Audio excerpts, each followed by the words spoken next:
Hi friends. ஐயோ செஃப்பை காணுமே. வந்துட்டார். ஆமாங்க, அவர் சொன்ன மாதிரி சிக்கன் மோமோஸ் தான் இன்றைக்கி செஃப் செய்ய போகிறாரு. அதுக்கு அவர் கொஞ்சம் சிக்கன் எடுத்து மிக்சியில் போட்டு நல்லா கிரைண்ட் பண்ணி எடுத்துட்டார். அப்புறம் ஒரு பவுலில் அந்த சிக்கன் எடுத்து ட்ரான்ஸ்ஃபர் பண்ணிவிட்டு அப்புறமா கொஞ்சம் ஆனியன், அப்புறம் கொஞ்சம் கொத்தமல்லி, அப்புறம் உப்பு எல்லாத்தையும் போட்டு நல்லா மிக்ஸ் பண்ணிட்டார். மிக்ஸ் பண்ணதுக்கப்புறம் கொஞ்சம் லெமனும் சோயா சாஸும் போட்டு மிக்ஸ் பண்ணிட்டார். மிக்ஸ் பண்ணதுக்கப்புறம் அவர் 30 மினிட்ஸ் மேரினேட் ஆகட்டும்னு சொல்லிட்டு நல்லா மிக்ஸ் பண்ணி க்ளோஸ் பண்ணி தனியாக எடுத்து வச்சாச்சு.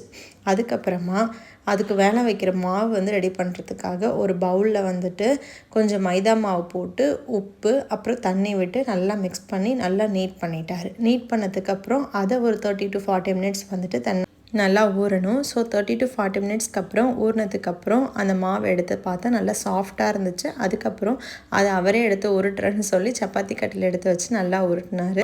நல்லா திருப்பி திருப்பி போட்டு நல்லா தட்டி ஒரு குட்டி ரவுண்ட் எடுத்துட்டார். அதுக்கப்புறம் அதில் அவர் மிக்ஸ் பண்ணி வச்சுருந்த ஸ்டஃபிங் எடுத்து உள்ளே வச்சு அழகாக ஒரு குட்டி மோமோ செஞ்சு என்கிட்ட கொடுத்துட்டார். அதை நான் பாயில் பண்ணி கொடுத்தேன். பாயில் பண்ணி கொடுத்ததுக்கப்புறம் அவரும் அவங்க தங்கச்சி உண்மையாக சொல்லி நல்லா என்ஜாய் பண்ணி சாப்பிட்டாங்க.